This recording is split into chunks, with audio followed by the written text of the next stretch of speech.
Okay, so we're going to talk about the gut-brain axis. And this actually should be dedicated to women, because women have known basically forever that they have an intuition or a gut sense. And guys have always laughed at them that that's ridiculous. But in fact, with each passing year and with more and more research, we're beginning to realize that we have two brains. And years ago, there was quite a popular book called The Second Brain, which detailed the fact that there are more neurons, the cell of the nervous system, lining your gut than there are in the entire spinal cord, which connects the brain to all the rest of you. So the phrase was coined the second brain. But in fact, I'm going to make an argument in the upcoming book, The Longevity Paradox, that in fact your brain up in your head should properly be called your second brain, and that your first brain should be properly called your gut. Now, that's a pretty bold statement, but with the previous lecture, we talked about the fact that around 90% of the cells that make you are living in your gut, and that 99% of all the genetic material in you is contained in your gut and your skin, not human cells. And that most likely we have uploaded information processing to our gut for most of the functions that we need to do. Now, when I was in medical school, and even up until a few years ago, we thought that a lot of the hormones that affect our mood, among others serotonin, and affect our sleep, melatonin, initially we thought they were made in the brain. But then subsequent research showed that we thought that they were made in the neurons in the gut and then sent to the brain. Well, now it's clear that most of the hormones within us are actually made in the gut themselves by bacteria. And if we have the time, we'll talk about one of the amazing effects that Roundup, glyphosate, has had on poisoning our first brain. And I think that has huge implications on the rates of anxiety and depression that we currently have in our country and other Western countries.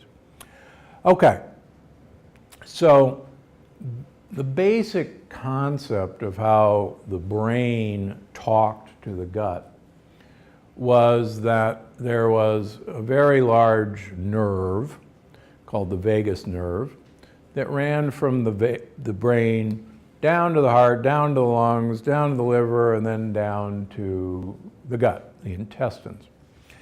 And the brain, via the vagus nerve, would basically tell the gut what to do. It would control the motion of these smooth muscles that don't otherwise take orders via nerves. So it's basically the old idea of cable wiring your home, or even electrical wires or telephone wires. There's literally a direct electrical signal that goes. Now, this is actually a fairly fast signal, as anybody who hits a hot plate or a hot fire, you get an instant burning sensation that goes to your spinal cord, actually never gets to your brain, and you immediately pull your hand away. So that goes via a cable. What we were taught is that this was primarily a one-way street. Brain told the gut what to do. Now, as I mentioned before, women are much smarter than this, and they have long known that the gut tells the brain what to do with a gut sense. And of course, you were right. For every one wire going down from the brain, there's actually 9 wires going up from the gut to the brain. And this was one of the first indications that perhaps we had it all wrong as to who was in charge. And so this is one of the first indications that probably our first brain, our real brain, is down below. And this is an important but second brain. Now, there's this cable system or hardwire. And whenever I'm doing a podcast or a radio show, they always want me to be on a ground link because cell phones are fairly unreliable. But we have a cell phone system. So the second way that we communicate information is via hormones. And hormones don't travel via wires. They travel via, if you will, blood vessels or lymphs, or there's even a suggestion that they travel along meridians of electrical charges. But let's just say that, so the second message is text messaging. And they serve, and emails. So this is a, believe it or not, slower process than the hardwire, and it's more subject to misinterpretation because you have to have a tower or a cell phone that is capable of getting a good signal. And if you remember anything we talked about, how lectins may disrupt signaling, is that lectins, among other things, will bind onto a cell's receptor for a hormone and just stay there and block a hormone such as insulin, just to give you an example, from actually getting the information that it needs to get to a cell. And so both of these systems are very important. We used to think that most of the hormones that we make are made in the gut primarily, some in the brain, and they were made probably by specialized hormone-producing cells. But with each passing year, as we're beginning to understand how elaborate the gut population is, the more we're realizing that it's actually the bugs in our gut that are responsible for making many of the hormones that communicate to our brain. So rather than a kind of top-down information system of the brain being in control of us, it's actually at least equal between the gut and the brain. And I think in terms of our short-term and long-term health that both the first brain down in the gut is probably the big winner long-term. I'll give you an example. I recently was visited by a very famous meditator from Japan, a woman who is actually Deepak Chopra's representative in Japan, and she actually translates all his books. And she has suffered from severe juvenile rheumatoid arthritis, an autoimmune condition. And it's so bad that she was on 2 immunosuppressants. She'd already had 2 knee replacements. for her severe arthritis, and she had such incredible pain that she really moved around with the help of a wheelchair and a walker. And she firmly believed that she could meditate her way out of this condition. And I think that's very admirable, but clearly it wasn't working. She also followed an Ayurvedic diet and with large amounts of brown rice and legumes as her principal diet. And she took all the usual suspects. She took lots of anti-inflammatories like turmeric, and to no avail. And apparently she was in Vancouver, Canada last December when an acquaintance handed her The Plant Paradox. And she took it home and read it. And I met her in April of this year when she flew to meet me. Beautiful young woman. She walked into my office. She was on no medications. She was pain-free. And what had happened? Well, as much as her second brain tried to overpower what was happening down in her gut, this was actually the problem. And don't get me wrong, meditation actually works extremely well for a lot of things, but meditation has yet to break into this first brain's barrier. And so when this brain is out of whack, the consequences are severe across her. And she's just one example. Let me give you a better example. There was a question on the last time about good bugs and bad bugs. So we know that there's about 10,000 different species of bacteria so far identified in our gut. And there's probably well over 1 million different viruses that live in our gut, and a nice smattering of worms and fungi. And we're just beginning to figure out what all these guys do, but we can classify them generally as good guys and bad guys. And you know, I call the good guys gut buddies and the bad guys gang members. And the gang members have different food requirements of the good guys.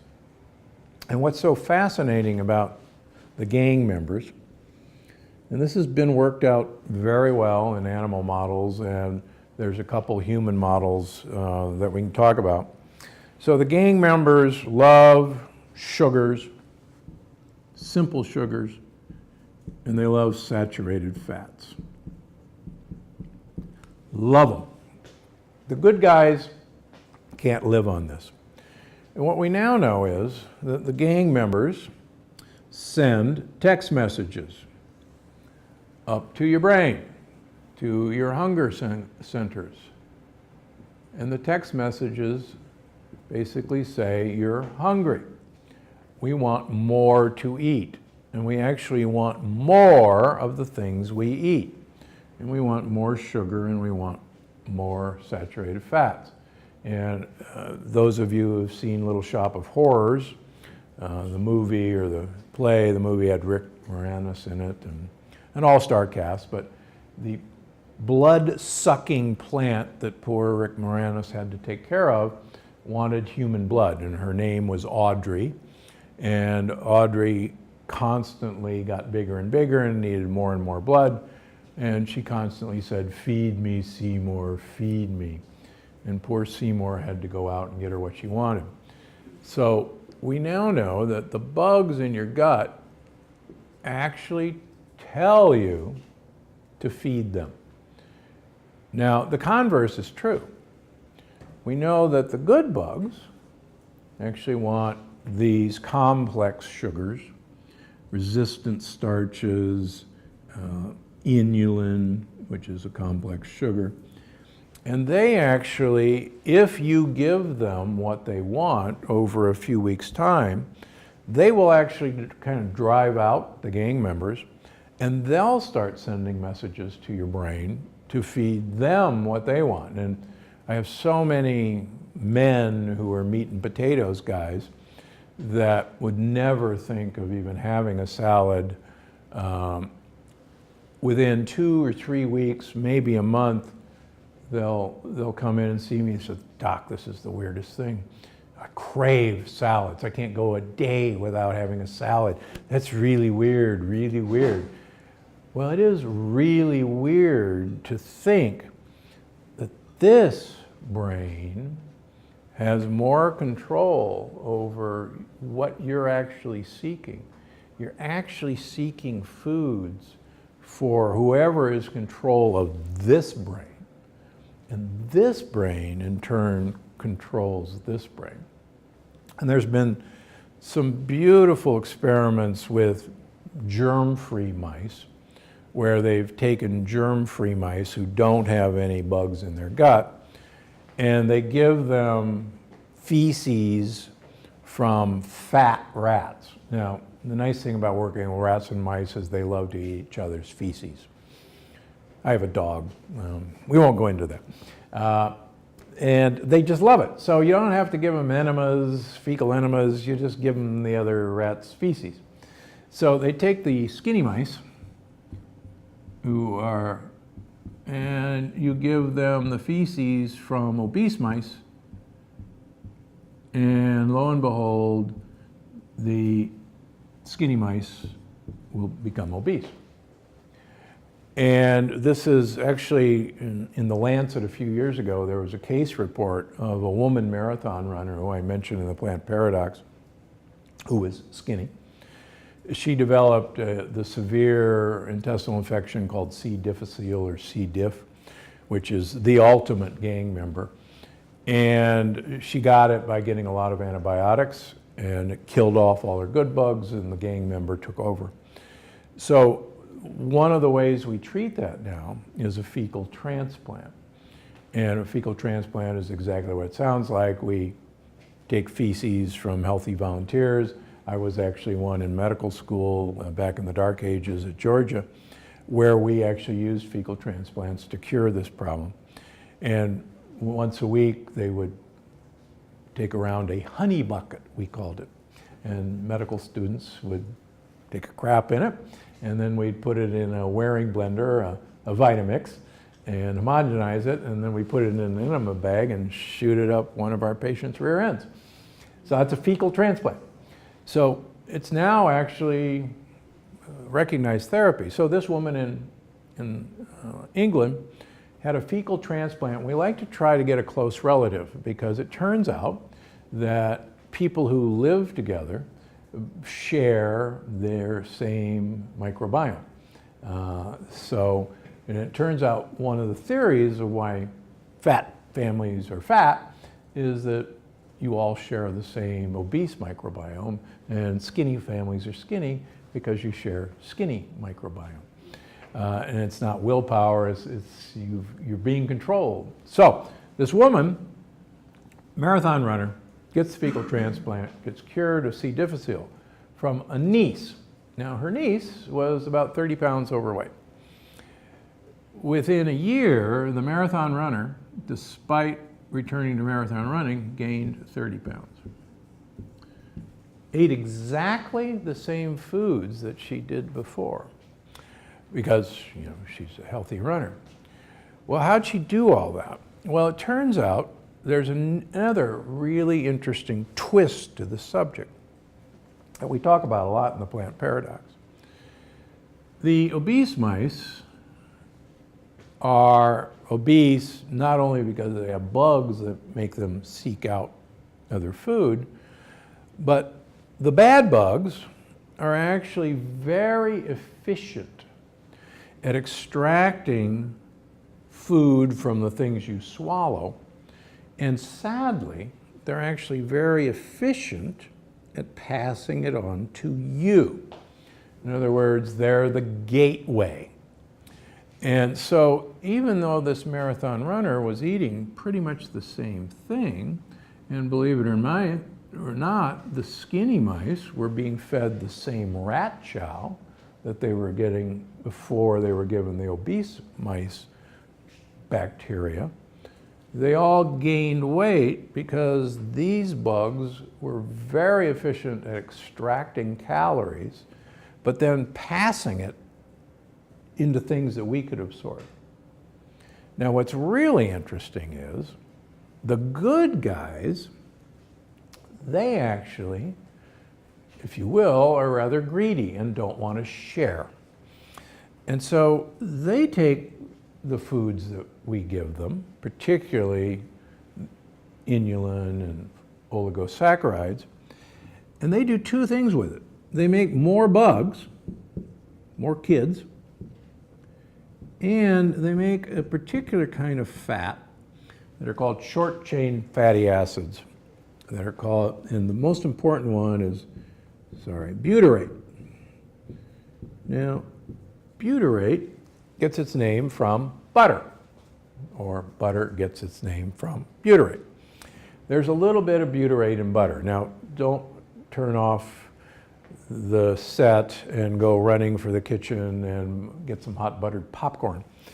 There's very little butyrate in butter, but there's some there, and one of my colleagues has become famous for bulletproof coffee, which has butter in it, and that's why it's in there. Anyhow, butyrate, it turns out, is the primary fuel for neurons. And more importantly, it's the primary fuel for the mitochondria in all of our cells, but in particular in neurons. And you'll see that the more butyrate producing bugs you have, the better your health and the better your brain and the better your energy levels because of what the mitochondria are getting. Okay, so these guys take everything you eat, make some butyrate in exchange. Oh, by the way, butyrate, if you listen to the last lecture, is essential for the cells that line our gut as their main fuel supply. And the more butyrate they get, the plumper and healthier and happier they are, and the better off you are long term. The bugs, the additional bugs, come out your rear end, and then you have Terry Walls looking down at that giant coiled snake in her toilet. So they took most of the food you ate and made more of them. So it's a win-win. They give you, in exchange, this incredible clean burning fuel source that helps plump up your gut, makes your brain happy, makes your mitochondria work, and they take most of everything and make more bugs, and you poop them out, and you stay thin. And again, that's why you can have someone like me, who lost 70 pounds doing this, or Kelly Clarkson, who lost 37.5 pounds without exercising. And people say, that's a miracle, how'd you do that? Well, she got rid of her gang members by starving them to death. The good guys moved in. They ate most of what she swallowed, and in return, they gave her what she needed to go on. And so what we see with most people is that weight loss is basically a side effect of getting your gut back into order. And it's a side effect. You don't have to, this is not about deprivation. This is not about, I've got to have willpower. Willpower comes from here. The willpower you want actually comes from here when you've got text messages from your good bugs saying, feed me the stuff I want. And the bad bugs are no longer giving you information to seek out the stuff that they want. Okay, now, let me, actually this is a good time to talk about glyphosate, or Roundup. Roundup is now ubiquitous in all Americans, all North Americans. Roundup used to be, most people have heard of Roundup as what we spray on our weeds in the yard. But Roundup was originally developed for GMO soybeans. And Roundup is an herbicide. It kills plants. And it does so by blocking a hilarious pathway called the shikimate pathway. And it allows plant cells to divide and reproduce.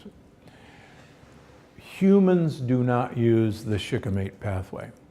And so when Monsanto invented Roundup, they assured us that Roundup was perfectly safe because we don't have the shikimate pathway to make cells. What they didn't tell us is that bacteria use the shikimate pathway to reproduce. And so Roundup initially was sprayed on soybeans, subsequently was sprayed on corn, canola, and sugar beets. Now Roundup is sprayed on almost all conventional grain crops as a harvesting agent. And I won't bore you with the details, but it's much easier to harvest corn or soybeans or wheat or rice or canola if the plant's already dead. Makes it far easier to separate the seed from the plant. So now Roundup is sprayed on conventional crops so that these very expensive harvesters can be at a particular field on a particular day when the crop is dead. Now, so now Roundup is on all of these products. It's then fed to our animals as feed. Now, nobody goes around with each individual kernel and wipes off the Roundup. It goes into the animals. It then becomes part of the meat, whether it's a chicken, whether it's a pork, whether it's beef. It's now part of the beef. Then it also goes into our feed. It goes into all of our cereal products, all of our bread products, all of our soybean products. It goes into almost everything we eat. It goes into all of our corn products. And so it goes into our wine. Almost all California wines have glyphosate, including a few of our organic wines, because the fields next to the organic fields were sprayed with glyphosate. In fact, I was talking to a winemaker in Santa Barbara County a couple months ago, and we were looking at their biodynamic and organic, and we were looking at one map of his field, and I said, well, now how about this one?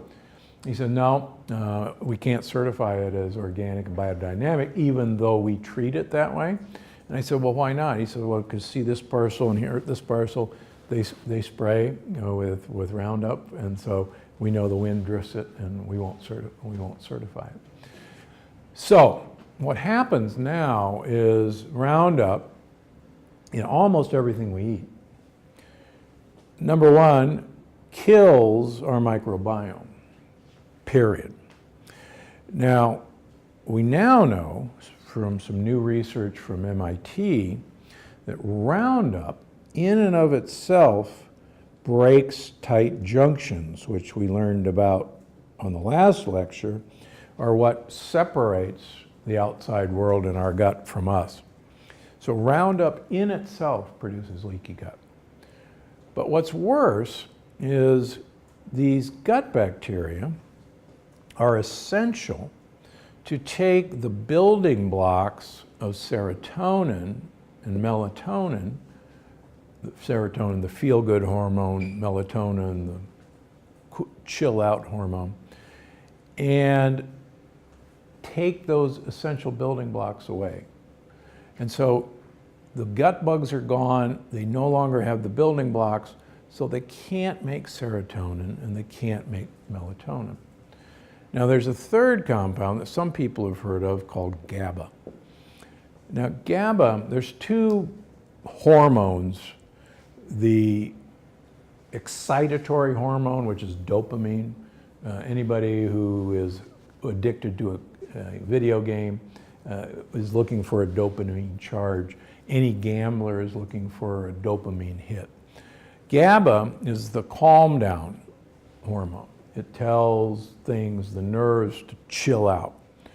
GABA, we now know, is also made primarily by gut bugs. So is it any wonder that we've got an entire multiple generations, at least 2 generations, of anxiety, depression, on edge, and nothing really and nobody can sleep. And it's all because we're systematically destroying. This brain is okay so far, but then the next problem happens. Okay, so neurons make connections with other neurons,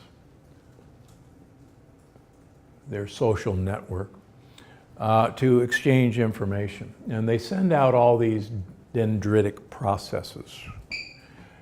I gotta stand over here, don't I? So neurons are so important that they have their own handlers, their own bodyguards. And they're called glial cells or microglial cells. And they're part of the immune system. They're white blood cells, so they're specialized. You might think of them as the Secret Service. These guys are so important that they kind of care for the neuron and they protect them. Okay, so that's great.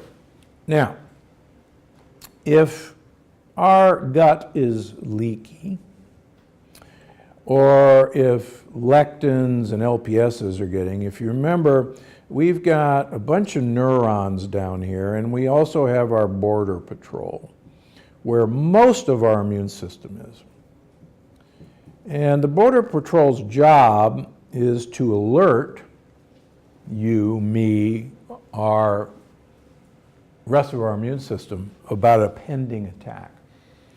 So when lectins and LPSs and bacteria get through our gut wall, helped by Roundup, text messages, which are called inflammatory cytokines, hormones, are sent up to the brain.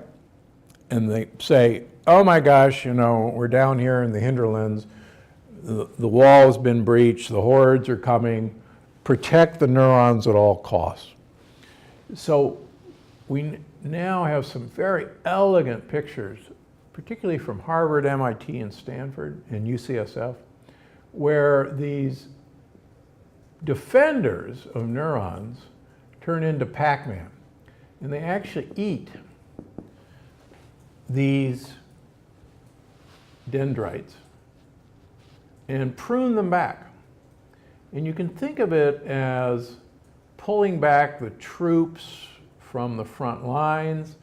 I like to think of it as pulling up the drawbridge over a moat as the barbarians are storming the castle. And so they can actually finally get the neuron isolated, and then they get so good that they encircle the neuron to protect it. And the neuron, just like you pulled up the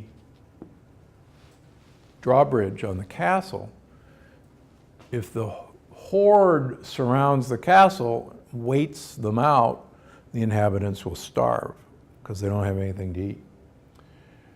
And what we're seeing now in dementia and Parkinson's and Alzheimer's is these clusters of dead neurons surrounded by their bodyguards. Now, in Parkinson's, it has a name. It's called a Lewy body. And this is a characteristic finding of Parkinson's disease. Now, these Lewy bodies occur in a part of the brain, I love this word, the substantia nigra. It's just a great word. And that's the motor control area of the brain. And that's where all the dopamine cells in the brain are. And so the substantia nigra, we see all these Lewy bodies. And oh, by the way, besides text messages, we know that lectins climb the vagus nerve up to the brain and attack and head for the substantia nigra. This has been proven in animal studies, but it's also been proven in humans, where a number of humans used to have an ulcer operation where we cut their vagus nerve to cure their ulcer. And it worked pretty well, actually. But these people have been followed for years and years and years, and people who have had their vagus nerve cut have about a 40 to 50% less chance of having Parkinson's than people who don't have their vagus nerve cut. Interesting. Okay, so finally, tying it all back together. So Lewy bodies are the hallmark of Parkinson's, dead neurons surrounded by goji berries. Goji berries, glial cells. Goji berries are evil. So, I've got that in. So, researchers, neurologists were wondering why Parkinson's patients had bad constipation. They do. And they said, well, it must be because the vagus nerve doesn't tell the gut to move right. Well, they did some animal experiments and said, you know, we should look at the neurons in the gut because there's lots of neurons in the gut and they're in control of movement. So they started doing biopsies in animals with a model of Parkinson's. And lo and behold, down here in the gut were the dead neurons surrounded by glial cells. Lewy bodies. They're down here in the gut. What the heck are they doing down there? They're supposed to be up there. So then they took early Parkinson's patients and do what are now called transcolonic biopsies, where you take a colonoscope, and lots of people have had a biopsy of a polyp, but they go all the way through the wall of the colon and bite off some tissue just beyond. And lo and behold, in human guts of early Parkinson's, there's the Lewy bodies.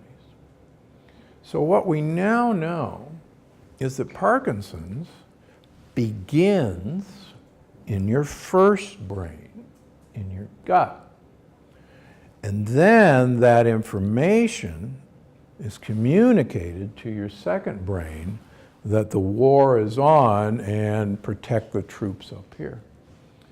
So the more we learn about the first brain, the more this important brain gets relegated. So lastly, Alzheimer's. Everybody knows about amyloid plaque. It turns out that amyloid plaque doesn't start in the brain. Guess where it comes from? Amyloid comes from the gut, and it goes to the brain.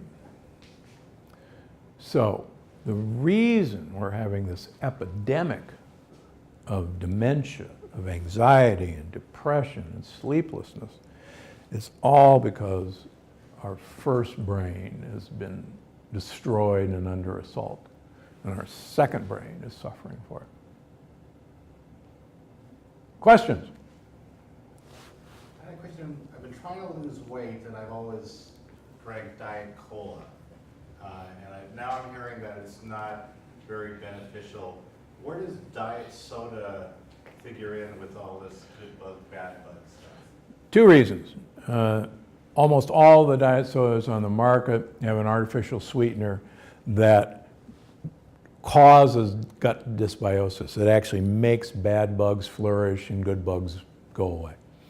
Perhaps equally as important is you have no sugar receptors on your tongue. You have sweet receptors.